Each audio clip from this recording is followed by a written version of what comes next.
तुम्ही राजकारणावर करून याच्या पद्धतीचं तुम्हाला त्यांनी सल्ला दिला? राजघराण्यावर कोणीही टीका टिप्पणी केलेली नाहीये. कोणीतरी त्यांना चुकीची माहिती पोचवलेली आहे असं मला स्वतः वाटतं. आणि त्याच्यामुळे एकंदरीतच तुम्ही बघितलं तर मी स्वतः टीव्ही समोर बोलतोय किंवा आमचे कुठलेही कार्यकर्ते बोलत असताना त्यांनी काहीही बोललं असेल तर तुम्ही ते माझ्या निदर्शनाला आणून देऊ शकता. एकच गोष्ट अशी आहे की त्यांना मराठी किंवा कोकणी बोलता येत नाही. एवढाच एकदा उल्लेख, हा उद्धरचा उल्लेख हा संजू परब यांच्या बोलण्यातून आलेला होता. परंतु तो उल्लेख असं काही त्यांची बदनामी करणं ह्या हेतूने केलेला नव्हता. पुढच्या काळामध्ये ज्या टीव्ही चॅनलवर बातम्या आलेल्या आहेत त्याच्यामध्ये सुद्धा या गोष्टीचा उल्लेख आहे. त्याच्यामुळे तो त्यांनी केलेला असं बिलकुल नाही. काल तर मी एक टीव्हीवरती मुलं हे वाचले, कव्हर केलेलं, तर त्याच्यामध्ये त्यांनी भाषण करताना दाखवलेलं आहे आणि त्यांना मराठी बोलता येत नाही याचा उल्लेख सुद्धा त्याच वृत्तवाहिनीने केलेला आहे. त्याच्यामुळे कोणी त्यांची बदनामी करतं असं जर कोणाच्या मनामध्ये असेल तर ते त्यांनी काढून टाकावं. एक म्हणजे मुळातच मी त्यांच्याकडे किती वेळा गेलो हे जनतेला सांगितलं पाहिजे. प्रत्येक वेळेला भाजप आणि शिवसेनेची युती व्हावी हीच भूमिका मी त्यांच्याकडे मांडलेली होती. एवढंच नाही तर युती होणार असेल आणि सावंतवाडी नगरपालिकेचं नगराध्यक्षपद आमच्यासाठी खुलं राहणार असेल तर त्यांची उमेदवार म्हणून सुद्धा त्यांना स्वीकारण्याची तयारी ही मी दाखवलेली होती. त्याच्या पलीकडे जाऊन एवढी ऍडजस्टमेंट कोण करेल असं मला स्वतःला वाटत नाही. आणि जर त्यांना असं वाटत होतं तर त्यांनी बोलणी करायला पाहिजे होती आणि भाजप सेनेची युती करायला पाहिजे होती.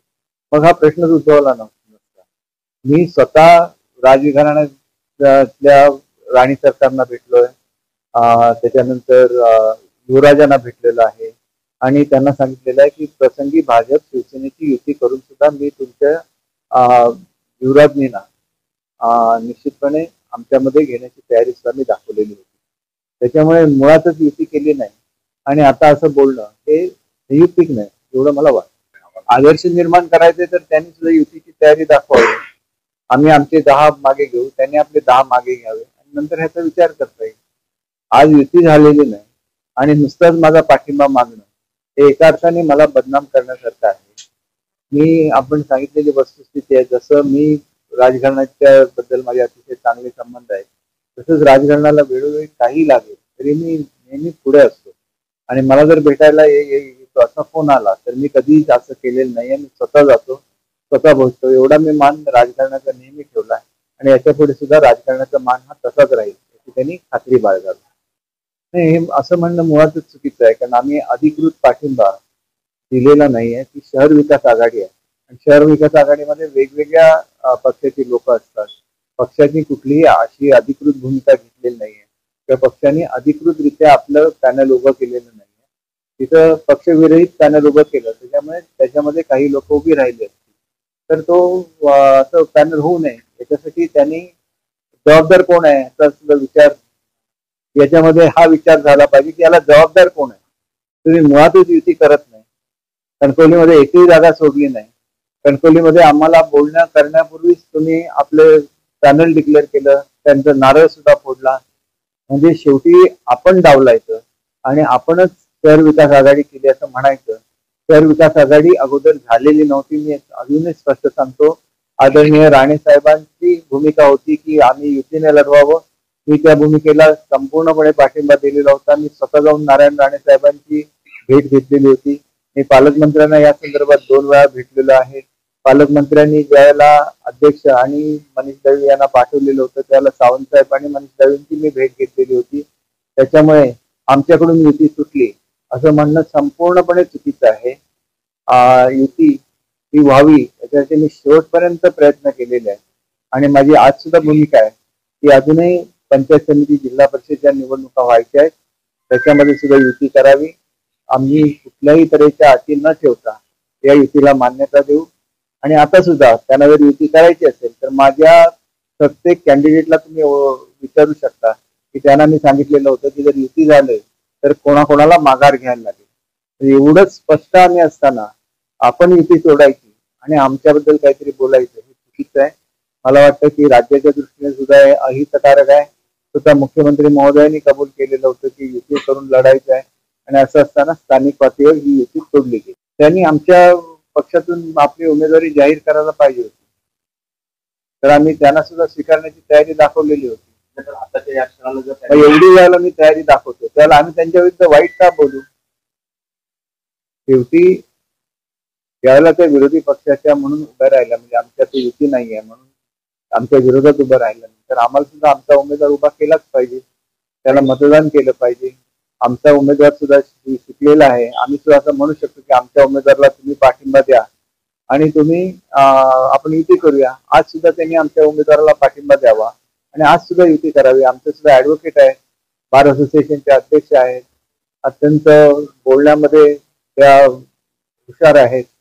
म्हणजे आम्ही एवढ्यासाठी सांगतो, बोलणं हे कशासाठी असतं? बोलणं हे लोकांच्या समस्या आपल्याला समजाव्या म्हणून भाषेवर प्रभुत्व असायला लागतं आणि त्याच्यासाठी एक साधेपणा सुद्धा असायला लागतो की लोकांना वाटलं पाहिजे की आम्ही ह्यांना कधीही भेटू शकतो आणि कधी काही बोलू शकतो. अशा उमेदवार आम्ही दिलेले आहेत, त्यांनी त्यांना पाठिंबा द्यावा, माझी काही हरकत असणार नाही. बघा, मी माझ्या सध्या 2 नगरपालिकांमध्ये निवडणुका चालू आहेत, सावंतवाडी आणि वेंगुर्ला. त्याच्यामुळे कणकवली हा विषय माझ्याकडे येत नाही. कणकवली हा विषय निलेशजी स्वतः हँडल करतायत आणि त्याच्यामुळे ते याबाबत काय बोलायचं असेल कणकवलीच्या संदर्भात तर ते बोलू शकतील. मी याच्याबद्दल काही बोलणं हे चुकीचं आहे. राजघराण्याच्या आशीर्वादाने तुम्ही आमदार झाला असंही ते उल्लेख केलेला आहे. हे बघा, राजघराणे जेवढं माझा आदर ठेवतो त्यापेक्षा कितीतरी पटीने अधिकचा आदर आम्ही राजघराण्याबद्दल नेहमी ठेवलेला आहे आणि म्हणूनच त्यांच्या सुनबाईंना माझे उमेदवार म्हणून स्वीकारण्याची तयारी दाखवलेली होती. बिनशर्त म्हणजे भाजपचा उमेदवार, परंतु त्यांना सुद्धा आपल्या तिकिटावर उभं करण्याची तयारी मी दाखवलेली होती. म्हणजे फक्त ऍडजस्टमेंट होती, फक्त चिन्हापुरती ऍडजस्टमेंट होती आणि या संदर्भात मी स्वतः आदल्या दिवशी रात्री राणी सरकारना स्वतः जाऊन भेटलेला आहे आणि त्याच्यामुळे असं म्हणणं चुकीचं आहे. एवढी ज्यावेळेला तयारी एखादा मंत्री दाखवतो त्यावेळेला त्याला त्यांच्या घराण्याबद्दल किती आदर आहे हे स्पष्ट होतं त्याच्यात. की भाजपने अजित पवार राष्ट्रवादीची युती केलेली आहे, मात्र तुमच्याची युती केलेली नाही. अनेक जागा ज्या आहेत त्या आहेत. त्यांनी नाही, मला असं वाटत नाही, त्यांनी फक्त कणकवलीला युती केलेली आहे, अन्य ठिकाणी युती केलेली नाही. कणकवलीला एक जागा फक्त त्यांनी सोडली आणि ती तिथल्या जिल्हाध्यक्षांची जागा आहे. अशा तऱ्हेने जर एकच जागेचा प्रस्ताव आला असता तर आम्ही सुद्धा तो मान्य केला असता. आमच्याकडे प्रत्यक्षात 6-7 जागा मागितल्या गेल्या आणि त्याच्यामुळे ही युती होऊ शकली नाही. 6-7 जागांचं पत्र सुद्धा शेवटच्या दिवशी मला आणून देण्यात आलं. पूर्वी काहीच बोलणी झालेली नव्हती, त्याच्यामुळे ऐकायला असं होणं शक्य नसतं. आपल्याला सुद्धा हे माहिती आहे आणि अजूनही काही प्रस्ताव आला तर त्याच्यावर आम्ही सगळं विजय हा विजय असतो. ही गोष्ट काय माझ्यासाठी नवीन नाही. एका काळी 17च्या 17 उमेदवार मी निवडून आणलेले आहेत. 17-0 असं केलेलं होतं. आता जर ते बोलले असतील 21-0 तर पूर्वीचा इतिहासाची पुनरावृत्ती पुन्हा एकदा होऊ शकते, एवढं त्यांचा म्हणण्याचा उद्देश होता. त्याच्यामध्ये कोणी असं म्हटलेलं नाही की आम्ही काहीतरी खूप पॉवरफुल आहोत म्हणून आम्हाला 21 जागा मिळणार, असं बिलकुल नाही. हे जनतेचं प्रेम असतं आणि त्याच्यामुळे आपण एक गोष्ट लक्षात ठेवली पाहिजे की राजघराण्याबद्दल किती प्रेम असलं तरी या पूर्वीच्या काळामध्ये सुद्धा ज्यावेळेला प्रवीण भोसले आमदार म्हणून उभे राहिले, ज्यावेळेला मी तालुका अध्यक्ष होतो त्यावेळेला सावंतवाडीच्या राणी सरकारने अपक्ष म्हणून फॉर्म भरलेला होता आणि तीच लढाई त्यावेळेला झालेली होती. शेवटी त्यांची उभं राहायची इच्छा असल्यानंतर आपण त्यांना अडवू शकत नाही. परंतु हे पहिल्यांदाच घडत नाही की राजघराण्यातलं कोणी उभं राहिलेलं आहे. त्याला शिवरामराजे उभे राहायचे, त्याला मी स्वतः त्यांचा प्रचार करत होतो आणि त्यांचा मी अत्यंत लाडका होतो, ते उघड आहे. आणि त्याच्यामुळे मी अनेक वेळेला उल्लेख करतो की मला राजकारणामध्ये आणण्यामध्ये ज्यांचा मोठा वाटा असतो त्याच्यामधले एक शिवरामराजे भोसले होते. त्याच्यामुळे त्यांच्या सुनबाईंना कुठल्याही परिस्थितीमध्ये केवळ त्यांच्या सुनबाई म्हणून स्वीकारण्याची मी तयारी दाखवलेली होती आणि त्याच्यासाठी भाजपबरोबर आघाडी करण्याची तयारी दाखवलेली होती. त्यामुळे असा गैरसमज कोणीही पसरवू नये अशी माझी नम्र विनंती आहे आणि आम्ही आमच्या बोलण्यामध्ये संयम बाळगलेलाच आहे. पण पुढे सुद्धा राजघराण्याबद्दल बोलताना आम्ही संयम बाळगू, परंतु हा संयम केवळ त्यांच्यापुरता नाहीये. ती दयानंद मटकर साहेबांची सून सुद्धा त्या ठिकाणी उमेदवार म्हणून उभी राहिलेली आहे. दयानंद मटकर हे माझे राजकीय गुरु होते आणि त्याच्यामुळे तिच्याबद्दल सुद्धा वाईट बोलण्याचा प्रश्नच उद्भवत नाही. फक्त चुकीच्या पक्षातून उभे राहिले त्याच्यामुळे त्यांच्या विरोधात मतं मागणं आणि त्यांना पराभूत करणं हा आमच्या कर्तव्याचा एक भाग आहे. त्या पलीकडे त्यांच्याबद्दल अजिबात वाईट माझ्या मनात कधीही नव्हतं, कधी राहणार नाही आणि तेवढे संबंध राजकारणाशी आहेत, तेवढेच जिव्हाळ्याचे संबंध ते माझे मटकर कुटुंबियांचे सुद्धा आहेत. मला इथं मुद्दा उल्लेख करायचा. तुमच्या होम बघा, घरोघरी प्रचार ते करू शकतात कारण ते तरुण आहे. माझं या निवडणुकीमधले सगळ्यात मोठी अडचण काय असेल की माझी नुकतीच एन्जिओप्लास्टी झालेली आहे आणि एन्जिओप्लास्टी झाल्यामुळे माझ्या फिरण्यावर मर्यादा येतात, परंतु मी फिरलो नाही म्हणजे आमचे उमेदवार कुठेतरी मागे पडतील असं समजणं मात्र साफ चुकीचं आहे.